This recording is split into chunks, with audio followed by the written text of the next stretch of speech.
E a gente entendeu que era bom e era benéfico para as lojas físicas e para as digitais também. Então tá aí porque a sexta-feira é o dia dos lançamentos.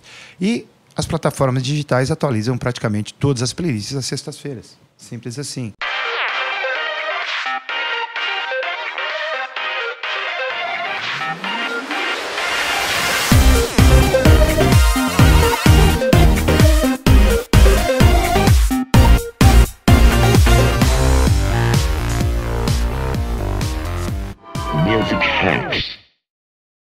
Fala galera, estamos aqui no estúdio Lab da Escola de Música e Tecnologia, EMT, no segundo programa do Music Hacks, do nosso podcast, videocast. Hoje acompanhado do Rodrigo Rato. Tudo bem? Vou fazer uma introdução aí, se eu errar, ou se eu te stalkeei errado, você me corrige, conta pra gente. Não tem problema. Mas o Rodrigo é um profissional super experiente do mercado da música. Já trabalhou nas duas pontas, né? Trabalhou no lado do varejo, como cliente, como quem comprava. E depois passou para o lado da gravadora, da distribuidora de música. Chegou ao cargo de vice-presidente, né, da Universal Music no Brasil. E hoje é head da Ditto. É uma distribuidora britânica que está fazendo um trabalho incrível aqui no Brasil. Bom, primeiro, obrigado. Obrigado a você e a todos aí pela oportunidade. É um prazer estar aqui colaborando, falando um pouco do mercado. Esse mercado tão dinâmico que a gente trabalha. Pois é, cara, eu tenho quase 25 anos de mercado. Eu comecei nos tempos da conversão de vinil, cassete para o CD. Comecei na Planet Music, depois fui para Saraiva, aí depois eu abri a operação de CDs e DVDs do Walmart. E aí eu tive a oportunidade de entrar na indústria e fui para a gravadora, onde eu atuei 12 anos na Universal Music. Na Universal, eu tive o cargo de gerente, diretora, fui vice-presidente comercial. E depois, agora, eu estou na frente da operação de distribuição digital da Ditto Music, que é está correto, uma empresa inglesa, com presença em 21 países, a presença em 24 escritórios ao redor do planeta. Estamos aqui no Brasil há mais ou menos 2 anos e meio. A Ditto tem 13 anos de experiência, distribui por volta de 200 mil artistas. E 100% independente, fundada por 2 irmãos músicos. Começaram no fundo da casa deles, ali no quarto, em Birmingham, e depois mudaram para Liverpool. E hoje, como eu te disse, são presença em 21 países, e a base é entre a Inglaterra, em Liverpool, e Londres. E como que começou essa história? Por exemplo, qual que é a tua formação? Como você foi parar primeiro no varejo e depois partir para a música? Bom, eu me formei em administração, mas antes disso eu tentei ser músico. A gente estava conversando sobre isso há pouco tempo. Eu sempre gostei de música, sempre fui um apaixonado por música e achei que um dia, quem sabe, eu teria a chance, mas eu não tinha esse talento todo, não. Então eu tinha uma banda, enfim, acabei não saindo muito da garagem, mas eu tive a oportunidade de morar fora do país. Fiquei 4 anos fora, em Los Angeles, e comecei a trabalhar em loja de disco lá. Aí um sonho já estava realizado. Falei, poxa, estou trabalhando numa loja de disco, era tudo que eu queria. Já estava feliz da vida. E aí vim para cá com aquela explosão de CDs. Aí fui para trabalhar na Planet Music, que era uma franquia da época, muito famosa. Aí depois continuei, fui para Saraiva nas explosões das music stores. Aí fui supervisor, aí virei comprador, comprava para a rede. E aí, nessa negociação, tantas negociações, nesse dia a dia, eu acabei sendo convidado para gerenciar ser gerente de vendas da Universal Music, na região de São Paulo, sul e sudeste do país. Aí depois foram 12 anos de gravadora e agora estou no mercado 100% independente, que também é uma coisa bem diferente do que é trabalhar numa major, né? E voltando para esse começo de carreira, assim, que você estava contando da loja de discos, eu tenho um pouco da lembrança desse momento, mas quem trabalhava na loja tinha aquela coisa meio de enciclopédia de música, né? Manjava muito, sabia dos discos. É uma boa pergunta. Isso é verdade. Como é que era naquela época? Você tinha que conhecer. Então, tinha um departamento de jazz e clássico, tinha que ter um fera que entendesse de jazz, clássico e óperas. Então, para a gente montar uma equipe era muito difícil. A gente pegava estudantes, o cara gostava de Paralamas, Legião Urbana e U2. Então eu dava o treino. Isso é um lance bem engraçado. Eu ia em todas as saraivas dar o treinamento e a abertura da loja. Eu fazia a montagem e o treinamento da molecada. Então, a primeira lição falou, está proibido aqui escutar YouTube, Paralamas e Legião Urbana. Vocês vão aprender. Tinha que sair do feijão com arroz. Eu proibia. E aí tinha que aprender. E eu dava o treinamento, eu dividia as equipes. E aí realmente tinha uns caras muito feras. Mas assim, eles assim estavam fascinados naquele mundo de conhecer. Então, você tinha todo o catálogo aberto do mercado, todo disponível, e ainda os importados, né? A gente fazia uma compra de importados para uma loja naquela época, que era 30 mil, 40 mil, 50 mil CDs, dependendo da loja. Ali realmente era um mundo. Para quem era apaixonado por música, o cara até pagava para trabalhar naquela época. Então, você tinha toda aquela história de conhecer, de estudar, músicos... pessoas, a maioria dos meninos que trabalhavam tinham banda. E, como te falei, os setores mais especializados tinha que ter um cara muito bom, porque vinha um cara melhor que ele para comprar. Então, eu realmente não só tinha que ensinar a vender, mas como também a atender. Então, eu explicava, quando chegava um cara sábado à tarde na loja, falava, olha, põe essa música que você vai vender esse disco agora. Tinha essas manhas, porque vinha um casal procurando música, você punha uma... Você já imaginava qual era o perfil. Você tirava o som ambiente e punha o som que era a cara do casal, o casal já ia, opa, o que está tocando? Isso era... Ou seja, estava no campo de batalha de venda. Era muito gostoso, cara. Era o início das playlists, só que... a gente fazia. E tinha um listening station, né? Sim, aqueles docks com os discos. Só que o cara ia lá almoçar escutando música, né? A maioria não consumia. A maioria sentava ali, trazia o sanduíche do McDonald's, a gente proibiu, tirou o banco. Depois tinha que limitar 2, 3 CDs por pessoa, porque o cara tirava, escutava 10, não comprava nada e atrapalhava quem estava na fila. Então tinha umas logísticas aí que você tinha que aprender, mas esse mercado foi muito gostoso. O Brasil chegou a ser o 6º maior mercado consumidor de música do mundo. Então, com a virada com a chegada do CD, a virada do vinil para o CD, o Brasil começou a explorar e abrir todos os catálogos. Todas as gravadoras começaram a lançar catálogo. E isso foi uma loucura. Tinha Expo CD na Bienal do Ibirapuera, que era uma loucura. Todas as gravadoras estavam presentes, atacadistas também. E eu lembro que o Brasil tinha 30% de pirataria em média na época e o resto era consumo...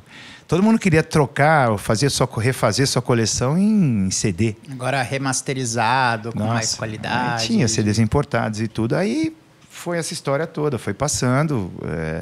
Os supermercados entraram muito forte nas linhas populares. Aí o CD começou a cair o preço, aí chegava até R$10,90, R$9,90, enfim.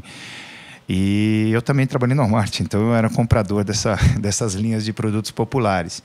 E as livrarias tinham uma linha mais especializada. Mas de lá para cá foi uma mudança radical no mercado e hoje praticamente existem não só acho que o físico está totalmente nichado, como hoje você tem poucos pontos de venda e você tem que realmente, se você é interessado numa banda, procurar um material dentro do site ou talvez comprar no show, né? Sim. Então hoje ficou muito limitado quem veio do mercado físico sente muito isso. Eu vim do físico, sempre gostei muito, tenho muito orgulho de falar. Tem gente que fala, eu não sou tão velho assim, mas eu sou um cara que carrega essa bandeira e respeito muito quem foi do mercado antigo e teve condições de converter para esse mercado digital, que é o caso hoje que eu estou à frente de uma distribuição digital, que já era, há 13 anos atrás, 100% digital. Você acha que o artista, naquela época, ele estava mais perto do ponto de venda, considerando o ponto de venda retail com mais ações para o varejo ou coisas do tipo, por exemplo? Eu sei que hoje está mudando com as plataformas, mas será que nessa transição esse foi um gap que aconteceu? Assim? Boa pergunta. Tem dois lados essa pergunta, na minha opinião. A primeira, quando ele tinha um catálogo aberto, um catálogo amplo, ou toda a discografia dele pronta, ele estava exposto. Só que ele estava limitado ao ponto de venda. Ele estava limitado às livrarias, estava limitado aos países que trabalhavam catálogo. O artista internacional, se ele era prioridade para uma gravadora, ele entraria em vários países. Caso contrário, ele ficaria limitado ao campo dele, onde ele alcançaria, onde teriam as melhores vendas. Mas, por um lado, nas livrarias, você tinha que brigar para ter todo o catálogo. Aquilo era uma loucura. Você montar uma banca de A a Z de pop rock eram 10 dias, 15 dias para montar uma loja completa. Hoje eu acho ao contrário. Hoje eu acho que ele está muito mais aberto. Hoje o artista está em todos os lugares do mundo, na hora que ele quiser. Lançou aqui, ele pode estar nas Filipinas, no Japão, na Nova Zelândia, na Europa, com o worldwide, né, com o lançamento mundial, hoje ele está muito mais exposto. Eu acho que tem muito mais... Não exposto, mas a exposição do artista, hoje eu acho que é muito maior no mercado digital. Por um lado, você tinha um lado físico de ter o produto, olhar o encarte, ver a ficha técnica, ter toda aquela história que hoje está voltando com o vinil. No caso do físico, ele dependia daquele lojista de comprar, de ter crédito, de estar em dia, que ter estoque, né? Estoque, principalmente inventário. Se a gravadora não estava fabricando mais, eu era um cara que é responsável pelo inventário da companhia. Eu fazia toda a produção. Eu junto com o pessoal de produção. Era uma loucura ter catálogo. Às vezes, quando você começou a ver que você tinha um estoque de 4 milhões de CDs, 3 milhões de CDs e começou a ter o inventário não girar, aí foi no momento de revisão. Aí que você começou a diminuir, começou a encurtar. Não dá para ter tudo. E os caras, mas tem que ter tudo, mas não dava. Porque você não tinha o giro. Você produzia 500 a 1.000 unidades. Se você vendia 30, 40, 50, depois de 6 meses, gerava uma super obsolescência aí, né? Mas isso foi a fase que começou a surgir o digital e teve essa migração do físico para o digital. Hoje eu acho que digitalmente o cara tem muito mais campo, ele tem muito mais penetração mundialmente do que na época física. Eu acho isso. Então, tem esses dois lados dessa pergunta. Eu perguntei essa questão do ponto de venda porque eu acho que hoje os artistas eles estão agora mais próximos das plataformas. Sim. Mas teve talvez um período de adaptação que ninguém sabia muito bem como eu opero direito no Spotify, então eu uso a agregadora, mas naquela época eu acho que o artista buscava fazer ações no ponto de venda, vou fazer um show de lançamento na Store, sabe? Não, bem lembrado, é verdade. A Saraiva ela tinha uma área que chamava, ela tinha um palco.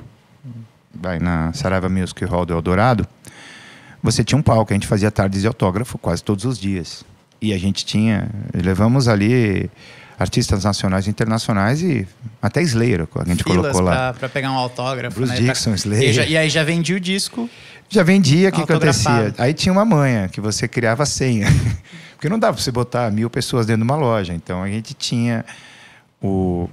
não só o disco do lançamento, como o catálogo, e a pessoa queria trazer de casa a guitarra para assinar. Eu vi até quadro já para assinar, de cortiça para assinar, não dava. Então, tinha que limitar no momento que falou, cara, eu posso ter 1 ou 2 assinaturas, mas tem, né, forçava uma compra também, porque o cara trazia tudo de casa, todos os encartes, e queria que o artista assinasse. Mas o caso da exposição do artista, quando você tinha um artista dentro da loja, era incrível. Você chegava a ter 2.000 pessoas fora da loja. Você acordava, ia para o escritório, 10 horas na loja, já tinha gente esperando o shopping abrir. Então, era essa troca, esse contato do artista, isso era incrível. Isso era...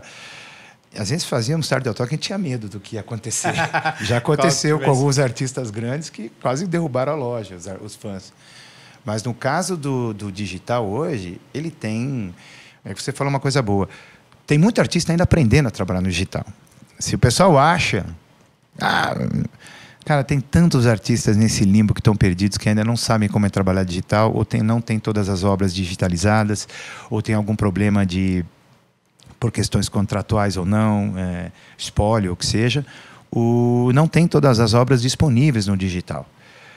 Então, você procura lá 50 milhões de músicas, mas às vezes tem aquele artista seu que você vai buscar, poxa, não está a obra completa. Talvez seja pela gravadora que não digitalizou totalmente o catálogo, talvez seja o artista também que não está botando fé, não entendeu e não gosta ainda, não está aceitando o formato digital. Ainda existem alguns que não aceitam, mas hoje a melhor opção que existe é o digital.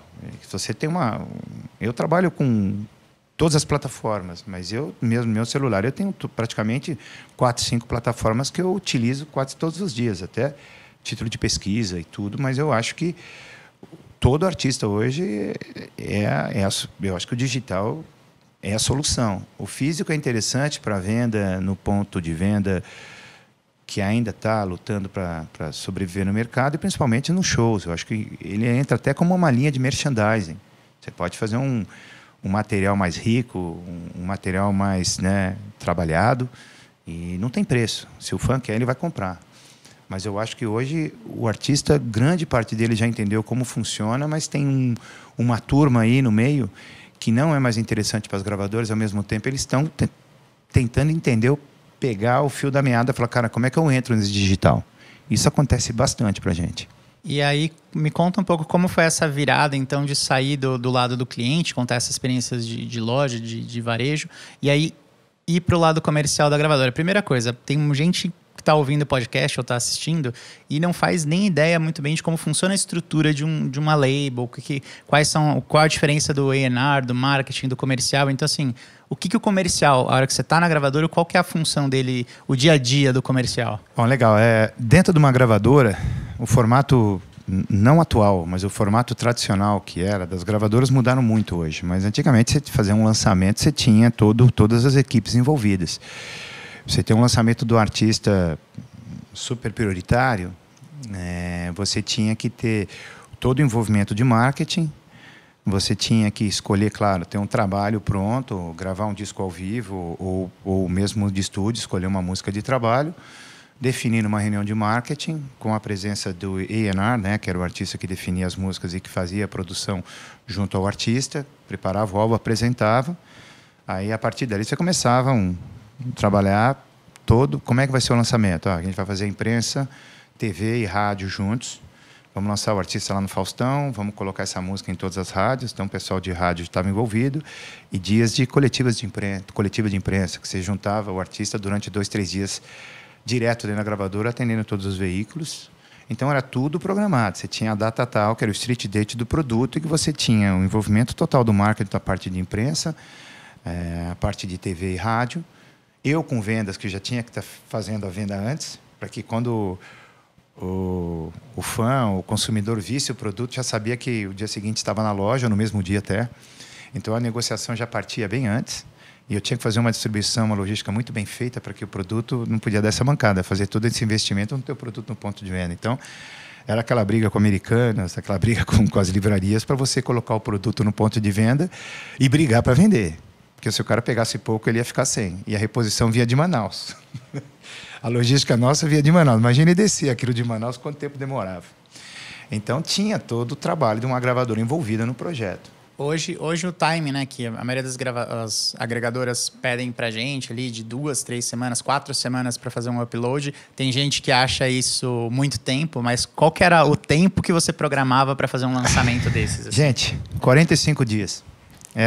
Para você criar um produto e colocá-lo no Street Date, você tinha que contar 45 dias antes. Acredite se quiser. Primeiro você tinha que ter a master.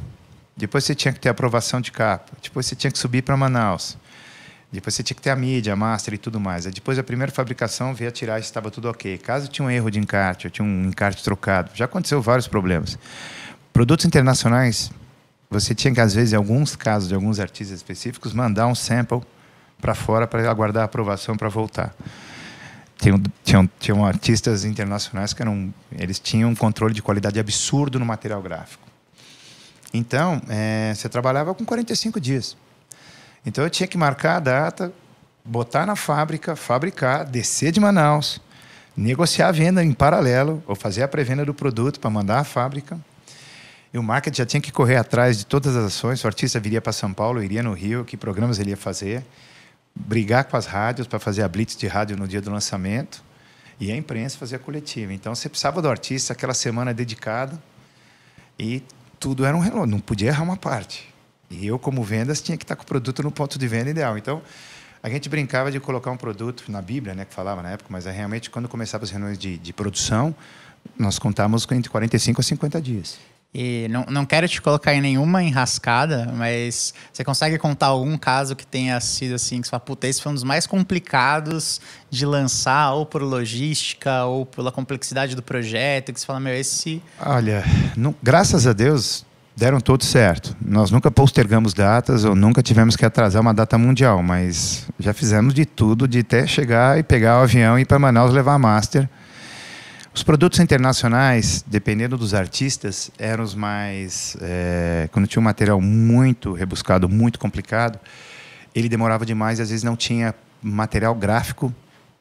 Artistas que queriam, por exemplo, produto reciclado. Eu só quero que o meu material gráfico seja reciclado. Isso era uma loucura.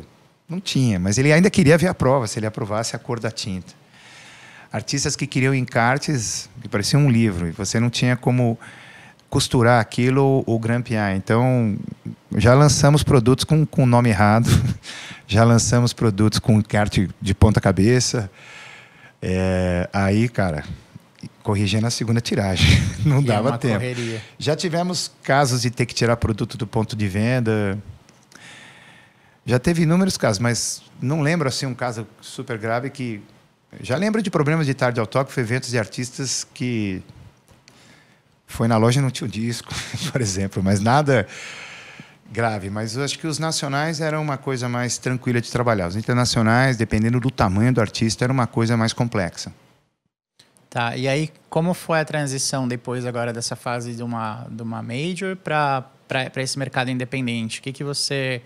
Qual foi assim, a diferença de trabalho assim, que você está sentindo nessa nova etapa? Marcos, eu me dediquei muito em termos de tempo de gravadora. Então, eu vivia muito aquela gravadora multinacional que tinha muitos guidelines, muitas regras. E nós tínhamos que seguir. Alguns casos eram mandatórios e a gente tinha que sempre trabalhar em cima do budget, sempre trabalhar em cima de forecast, business plan. Então, a gente tinha... Eu trabalhava basicamente não só com vendas, mas com muitos números, né? Então, eu era um cara que não tinha muita aquela lança... Praticamente, eu vivia com o financeiro. Eu tinha contatos com marketing, mas eu era um cara que... Nosso departamento é um departamento muito exigido, muito cobrado. Uma análise bem gráfica, eventualmente, de resultados, coisas do tipo. Não, eu tinha tudo baseado em cálculos, margens, principalmente orçamentos. Eu tinha que fazer revisões de forecast 3 em 3 meses. O business plan era uma loucura. Do business plan do ano que vem, começava a trabalhar em agosto, setembro. E a gente tinha também P&L para o produto, então eram muitos cálculos. E a gente aprendeu a viver assim. E a gente sabia, eu vivia muito número. Mas eu tinha o meu feeling, né, o meu lado artístico também, de A&R, que a gente sabia que daria certo ou não. Mas a partir do momento que você tem um filho dentro de casa, ele é lindo, né? Nasceu, ele é lindo. Tinha projetos que a gente sabia que não ia dar certo, mas a gente tinha que motivar a equipe, fazer todo mundo entender a prioridade, entender a responsabilidade de estar trabalhando aquilo. Mudando para o digital e para o mercado independente, foi uma experiência totalmente diferente para mim.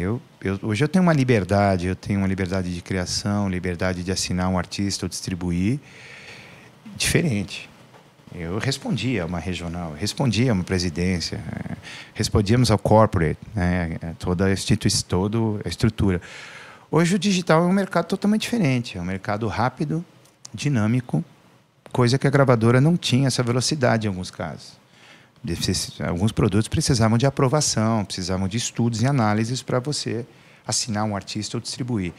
No digital, ele é mais ou menos oportunidades que surgem e você sente pelo teu feeling, pelo teu lado que você conhece o artista ou você acredita. Alguns artistas já estabelecidos, alguns artistas novos em desenvolvimento, em formação ou emergentes até, que você fala, cara, o cara tem potencial, vou correr e vou negociar. Então, a liberdade que eu tenho hoje, o jeito de trabalhar é totalmente diferente. Eu estou super feliz agora, né? A gente tem 2 anos e meio de operação aqui no Brasil, que eu gosto do que eu faço, gosto de criar. Eu comecei sozinho aqui no Brasil, Adito, 4 meses trabalhando em casa.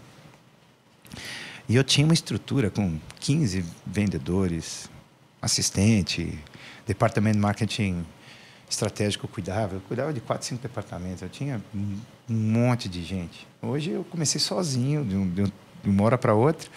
Tenho uma equipe bacana hoje, montei, então comecei do zero. Foi uma experiência fantástica. E hoje a velocidade do mercado é bem diferente. Se demorar demais, você perdeu a oportunidade. Esse modelo, na verdade, que você começou nessa nova etapa da Dito, é um pouco também, acho que, do modelo de startup. O mercado todo mudou, né? Exato. As empresas menores e mais ágeis acabaram muitas passando na frente de grandes empresas, em alguns casos. Exato. Eu acho que o modelo simples de fazer o negócio, por exemplo, falando da Dito, eu comecei sozinho, hoje eu tenho 4, 5 pessoas que trabalham comigo, preciso de mais gente, mas eu acho que ainda tem um tamanho ideal para um crescimento orgânico. Eu consigo administrar os artistas, eu tenho também uma linha de autoatendimento para artistas em começo de carreira e artistas já estabelecidos ou emergentes, eu trabalho em uma outra linha de negócio. Mas eu fui um dos últimos a chegar no mercado. O mercado já estava meio que fechado, já com 5, 6 distribuidoras no Brasil. Então, foi um desafio e tanto, mas por conhecer um pouco, conhecer o mercado. Eu era mais de multinacional, então, para conhecer o mercado independente foi um desafio para mim, mas, enfim, conhecendo algumas pessoas, apresentando, e eu lembro bem do meu começo, com 2 singles na mão, batendo de porta em porta. E hoje, como é que a gente já está com um número bacana de artistas. É bem diferente, cara. Você começar uma coisa sozinho, você se sente muito bem, se sente orgulhoso que você desenvolveu um projeto e de startup ou não que seja. Começar do zero, na sua casa, e ainda com o primeiro país de língua não inglesa da Dito. Então, eles também não sabiam. Eu fui lá treinar, fiquei indo de Liverpool, eles não sabiam me dar o treinamento, porque não tinha.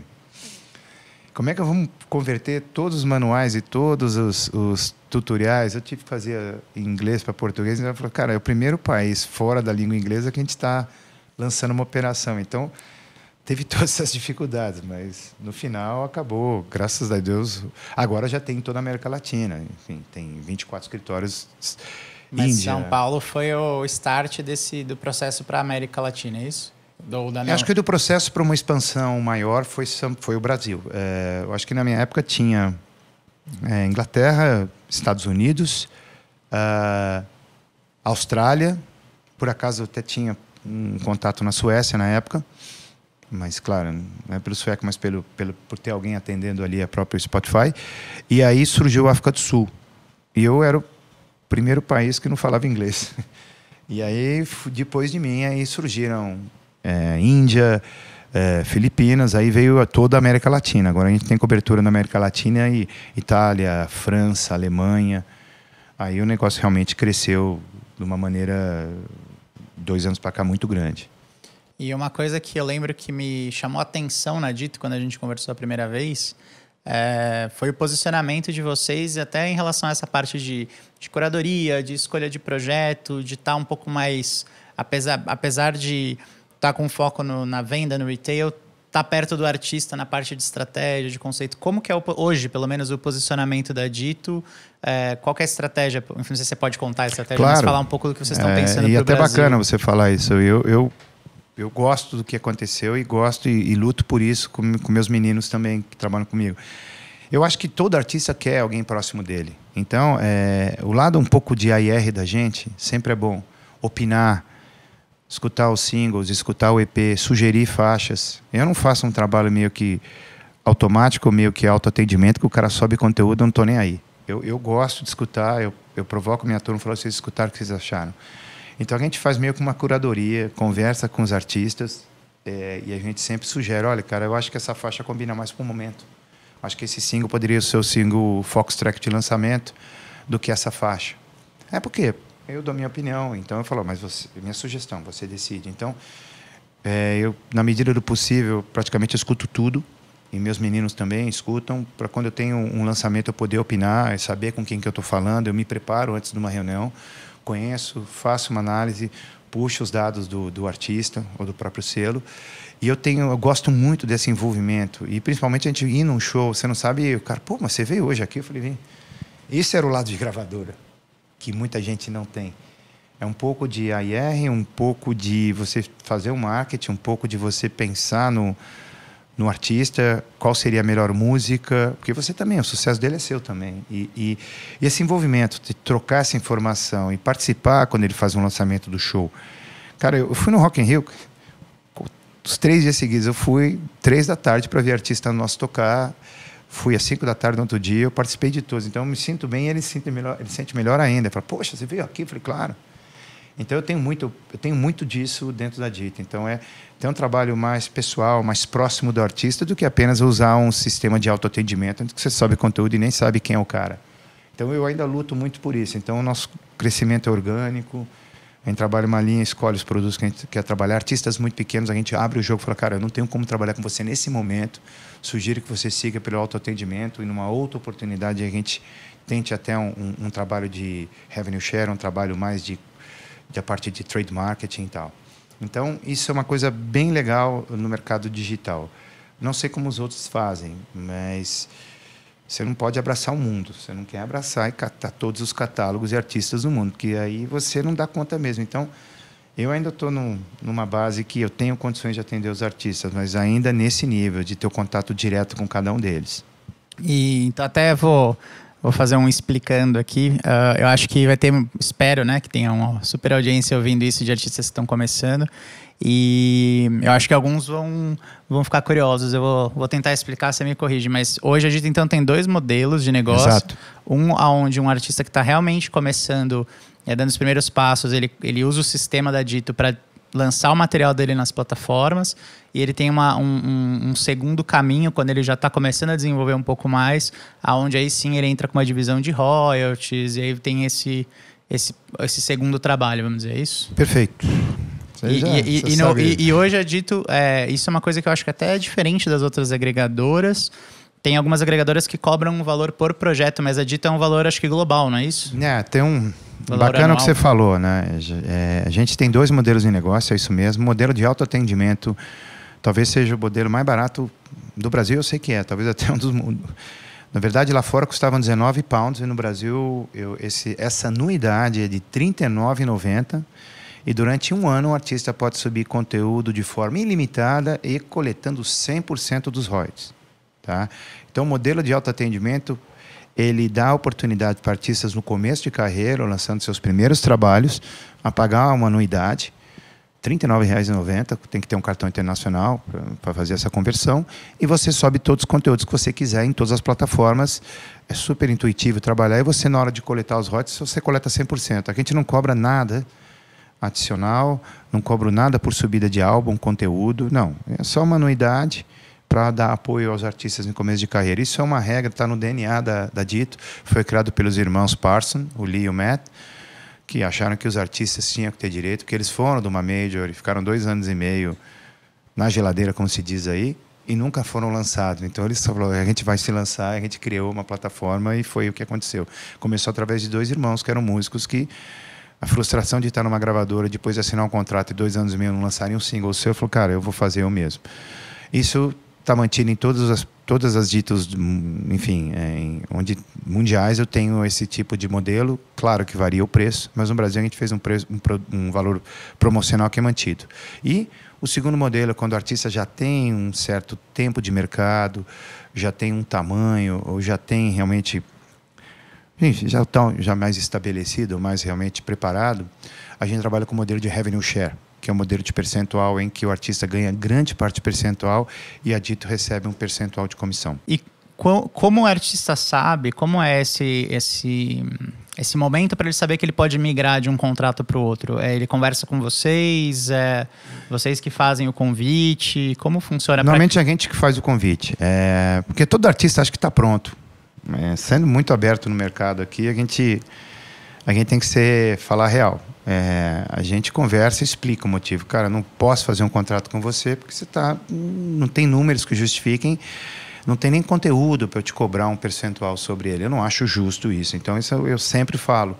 Agora, normalmente a gente faz um convite. Ou quando vem um artista já com tamanho, a gente já sabe que está saindo de uma distribuidora A ou B ou C e está interessado em fazer a migração, a gente já conhece o artista. Mas, normalmente, a migração pontual entre o artista de autoatendimento para o artista de revenue share, normalmente o convite parte da gente. Em alguns casos, eles questionam o motivo, a gente fala real, e em alguns casos a gente vê que o artista ele não é pequeno, mas ele tem um potencial. Quer dizer, aí vai do nosso Fini também, que é um artista que a gente gostou muito, e alguns artistas do segmento de autoatendimento que a gente viu que é muito bom, a gente fala, poxa, você chegou a conhecer o serviço? Falou, não sabia que vocês tinham. Então, normalmente a gente fica meio de olheiro ali, a gente tem um laboratório dentro. Virou uma aposta também da agregadora. Agora, uma pergunta. Sei que tem muitos artistas que sofrem com planejamento, com gestão, e aí chegam aos 45 do segundo tempo e falam, quero subir minha música para amanhã.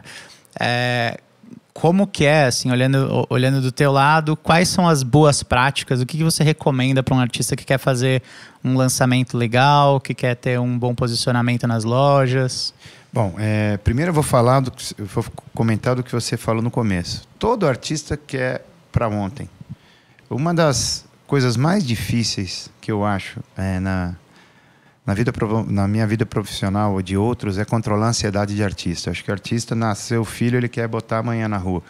Então a gente sempre fala, calma. Controlar a ansiedade é chave nesse ponto, porque você demorou 9 meses, 5 meses, 3 meses para produzir. Você não vai querer soltar ele amanhã. Então, quando o cara vem para ontem, fala, não dá. Já fiz isso. Tem artistas que a gente acaba fazendo. Só que a qualidade compromete a qualidade do trabalho. Normalmente, você precisa de, no mínimo, 3 semanas para fazer um lançamento bacana. A não dizer um mês. Por quê? Uma semana você sobe o conteúdo na plataforma, está tudo ok, fala, putz, Rodrigo, deu um problema aqui, eu quero mudar a master. Pô, o nome está errado, o crédito está errado, ou, cara, eu quero fazer um recall. Essa semana é a semana do ajuste que você pode fazer. E a partir daí eu preciso do release, preciso do ICRC, que eu não vou lançar, não posso subir sem, tem que ter uma foto de divulgação, a capa do álbum, que esteja no padrão, e, claro, um arquivo em Wave, principalmente, que é o mais importante, que ninguém para fazer, é o release. Eu preciso de uma bio do artista e um release. O que é aquele álbum? Eu preciso de ter algum gancho, ou principalmente ter alguma coisa que eu venda, teoricamente, você junto às plataformas. Eu preciso ter um release bem feito, que seja minúsculo, seja mínimo, mas que seja, né, pontual e contundente para que eu consiga apresentar, olha, estou lançando o artista tal, ele já tem esses trabalhos, já teve posicionamentos na plataforma, nas playlists editorais tais, e agora está vindo com um novo single e a gente pega aquele punchline, como se diz, ou pega aquela oportunidade e coloca ali um breve release do artista e ainda, em alguns casos, sugere até as playlists que ele se encaixaria. Então, todo artista, quando quer pleitear uma playlist mesmo, quer entrar numa playlist editorial, ele precisa dar todo esse material para a gente. E ele não vai fazer isso em questão de uma semana, porque sempre vai estar atrasado o ICRC, vai estar atrasado a capa, não vai ter release. Então a gente fala, pô, vai fazer o negócio, a gente vai fazer, mas vai fazer, não vai ter aquela expectativa. Quando o cara quer me entregar um negócio na segunda e terça-feira para botar na sexta no ar, esquece. Todas as plataformas trabalham com no mínimo 2 semanas. Então, como eu digo, 3, uma para você subir o conteúdo e 2 para fazer o pitching, para apresentar o produto e tentar um outro reforço. Porque quando você conversa com a plataforma, você está conversando daqui a 2 semanas, você não está conversando essa sexta-feira. Então, você tem que ter um timing você tem que ter um tempo de trabalho para você ter a oportunidade de apresentar o produto nas plataformas, vender, teoricamente, o artista para as plataformas, para você pleitear um bom posicionamento, principalmente nas playlists editoriais. Então, a gente luta contra. Fala, cara, não me manda o produto nessa semana para lançar, eu não vou fazer. Não. Pode lançar, eu não quero playlist, é só subir. Cara, vai com calma. Mas por que você quer lançar justo essa semana? Então, essa é a nossa briga. Sim. E uma coisa, talvez seja chocante para você, mas além dos artistas que eu agencio, esse último ano eu comecei a fazer um trabalho de consultoria com artistas do Brasil todo. E uma dúvida que eu vejo que é muito frequente, essa eu falei, vai ser chocante, mas tem muita artista que não sabe sobre os lançamentos de sexta-feira, que me pergunta, quero lançar na segunda, na terça, no dia tal. Eu falo, não, lançamento é de sexta-feira. Pergunto, aparece esse tipo de dúvida ainda com clientes na Dito? Você sente isso? E 2, por que sexta-feira? O que tem na sexta-feira? É bom esclarecer. Tem sim, o cara não... A sexta-feira foi instituída pelas majors há alguns anos, 4, 5 anos atrás, eu acho. Eu participei dessa campanha pela Universal. O que acontece? Antigamente, cada gravadora lançava um dia. Eu lançava às terças-feiras. A Sony, sei lá, segundas, a Warner às quartas. Então, o mercado internacional sentou e falou, gente, vamos criar uma data que traga não só os lançamentos numa data só, que traga os consumidores para as lojas. Então, a base do New Music Friday, que eles falavam, começou a criar mais interesse dos consumidores em irem à loja física e também irem aos sites, fazerem as compras no iTunes na época e tudo. Então, foi meio que estabelecido uma data padrão para os grandes lançamentos das gravadoras. E essa data, claro, foi a sexta-feira, porque é o dia que o cara quer conhecer música nova. Sai do trabalho, está cansado, quer parar numa loja, ou quer entrar na internet e conhecer música. Então, eu achei ótimo isso. A gente fez campanha, alguns artistas com a plaquinha, a gente fez campanha junto com a BPD na época, hoje é Pro Música, e a gente entendeu que era bom e era benéfico para as lojas físicas e para as digitais também. Então, está aí porque a sexta-feira é o dia dos lançamentos. E as plataformas digitais atualizam praticamente todas as playlists às sextas-feiras. Simples assim. Então, o cara quer estar lá no Spotify, você vai ver novidades da semana no Spotify, ele vira meia-noite na sexta-feira. Então, o Deezer atualiza praticamente todas as playlists às sextas. O Tidal, o Amazon, o Napster.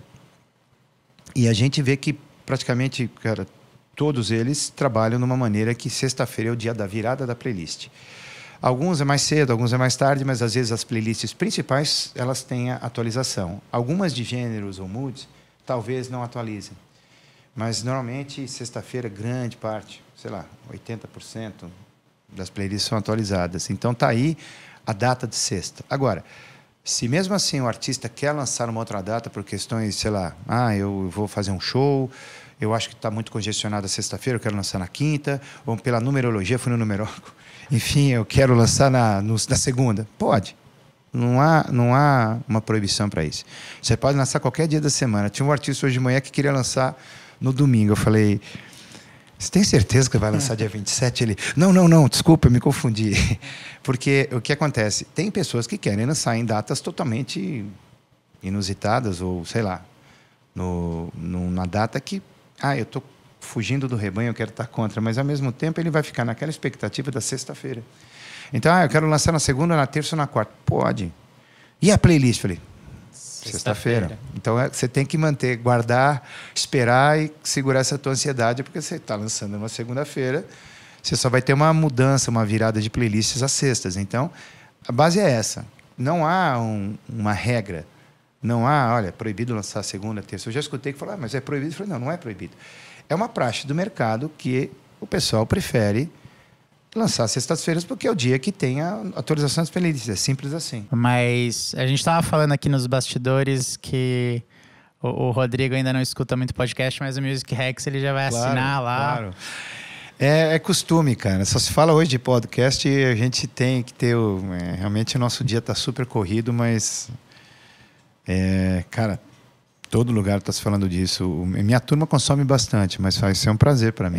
Eu entrei aí na onda de ouvir os podcasts e também eu leio bastante, mas eu estou substituindo os livros pelos audiolivros, que aí tô na academia, tô no carro, tô ouvindo agora, tá... É fantástico, né? Eu vi o TED, que eu escutava algumas coisas, mas assim, cara, é organizar o tempo. Coisa que a gente tem que fazer também. E a gente tem que ouvir música, não tem jeito.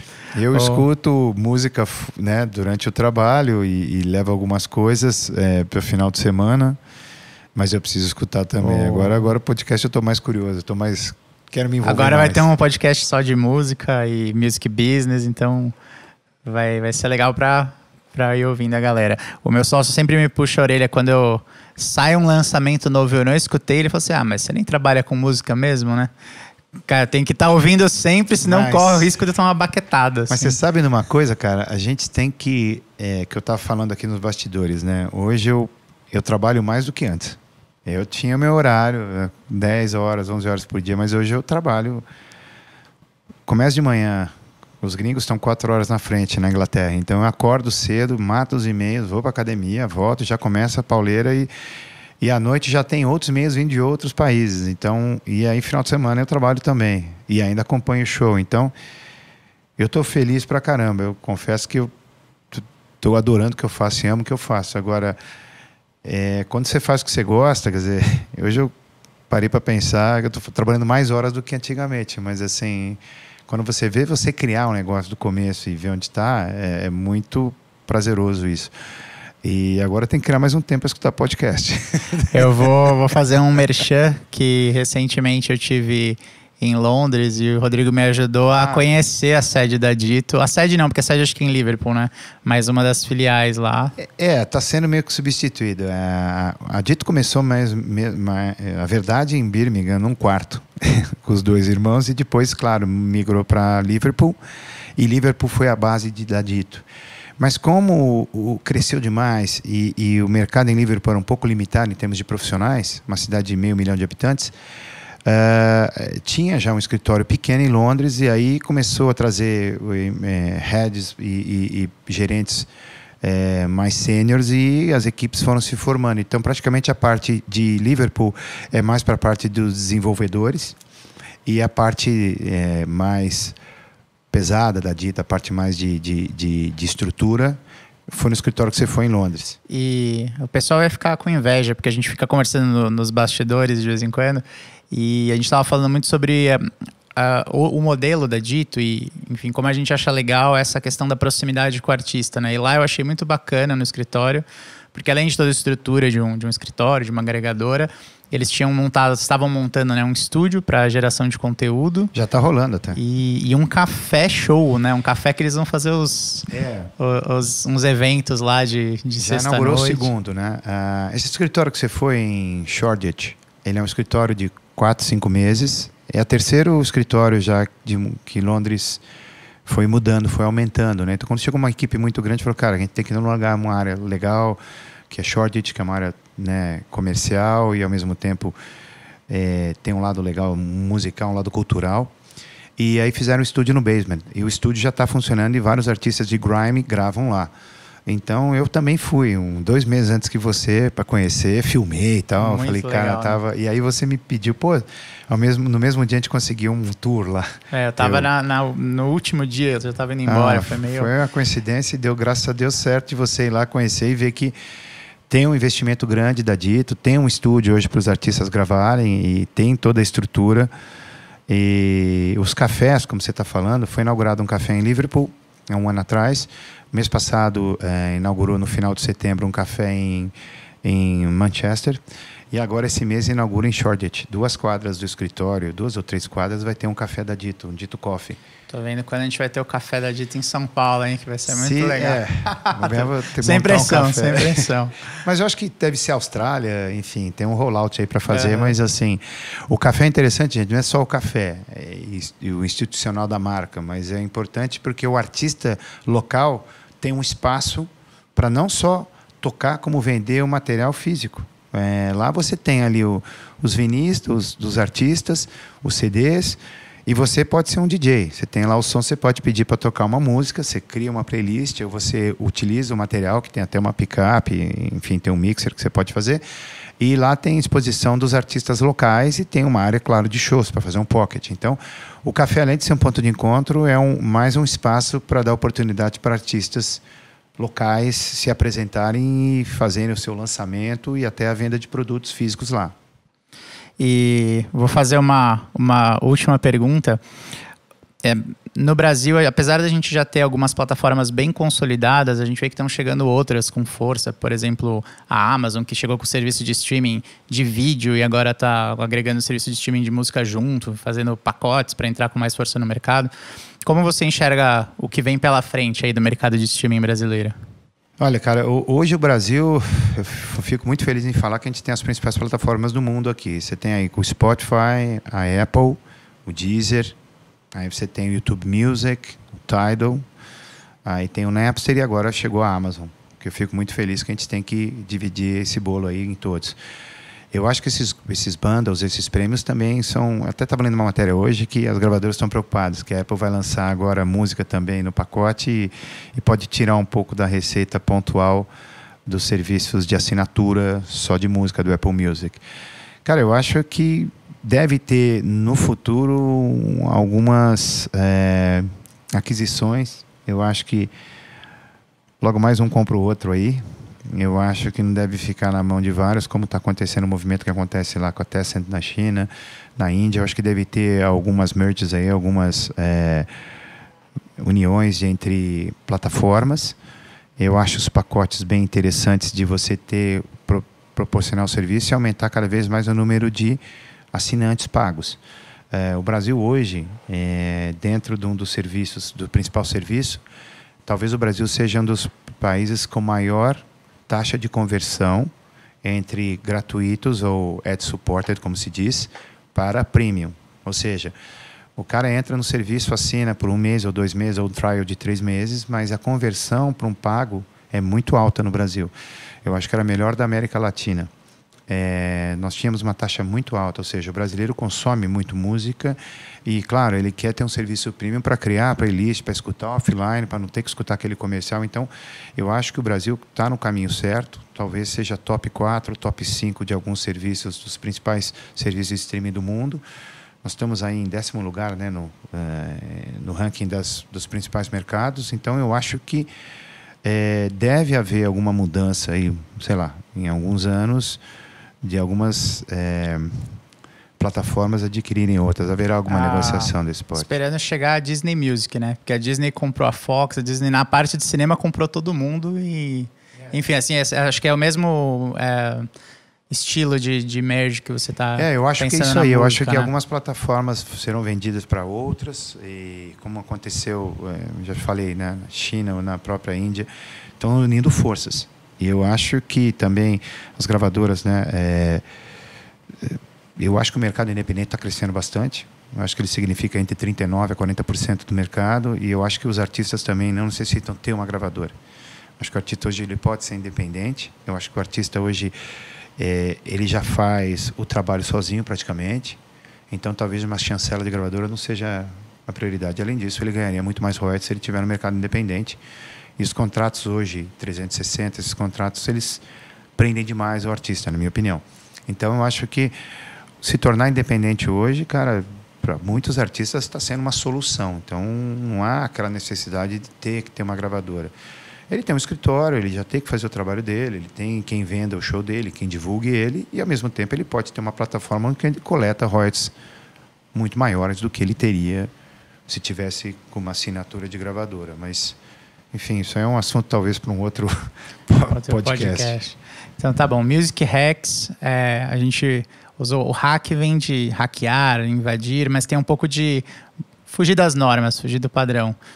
Se você fosse dar uma dica que você acha que é um music hack, uma dica fundamental, importante para um artista, o que você diria? Bom, talvez eu acho que eu falei um pouco aí. Eu acho que o artista hoje ele pode ser independente. Eu acho que ele tem que fazer, claro, o mesmo clichê de sempre acreditar nos seus sonhos, mas eu acho, na minha opinião, ele trabalha bem. Eu acho que ele tem uma concorrência muito grande no mercado.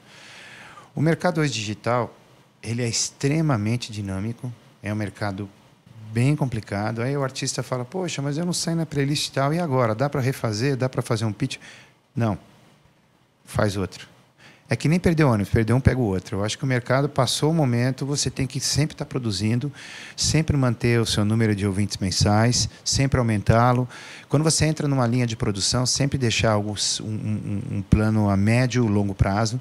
Não apenas lançar o single e esperar o mundo te conhecer. Eu acho que tem um processo rápido, é um ciclo rápido do single ser lançado, o processo de maturidade e queda. Eu acho que tem que ter, quando ele entrar com um lançamento no mercado, já ter um certo, como posso dizer, na verdade ele tem que ter um planejamento, é a palavra que eu ia falar. O artista ele tem que ter um planejamento e criar um produto que não seja apenas um single. Ele tem que ter, como a gente fala, o EP, o álbum, mas na verdade o artista ele tem que ter um planejamento a médio prazo, pelo menos, para que ele possa substituir os singles e se mantenha sempre ativo nas plataformas. Fazer um single, esperar 4 meses outro single, não gera um resultado esperado. E aí gera o quê? Frustração, não deu certo e tudo. Então, acho que tem que trabalhar muito. Mercado extremamente competitivo, extremamente dinâmico, e você fazer sempre o seu melhor. E quando você entrar nessa briga, entrar para valer. Então, acho que você tem que ter uma obra, um conjunto, ou pelo menos um projeto que tenha mais corpo, apenas do que soltar um single aleatório, depois de um processo de 4, 5 meses, criar e correr atrás de um single. Nesse momento, o pessoal passa por cima de você. Então, como eu digo, perdeu um single, não deu certo, cara, já começa a produzir outro, já tenha outro na manga para que você dê continuidade no seu projeto e na sua carreira. Eu acho que isso é muito importante. Rodrigo, muito obrigado pela resposta. Muito obrigado pela presença aqui. Quero agradecer toda a companhia também. De você obrigado estar aqui vocês. Hoje com a gente. Obrigado vocês. Bom, eu fiquei muito feliz. Se tiver outra oportunidade, estou aqui, fico à disposição, e obrigado pela oportunidade de vocês. Sucesso, sucesso, parabéns pela iniciativa. Prazerzaço estar aqui, e conta com a gente no que for preciso. E quem precisar ter contato, entrar no site da Ditto, é www.dittomusic.com. Ditto tem 2 T's, D-I-T-T-O, Ditto. Então é Ditto Music. Entrem lá, deem uma olhada, e não vou ficar fazendo merchan, mas é uma agregadora que está atendendo a gente super bem nos projetos da Angorá, então agradeço demais a parceria também. Tá bom, obrigado, valeu, gente. Até a próxima, galera, valeu.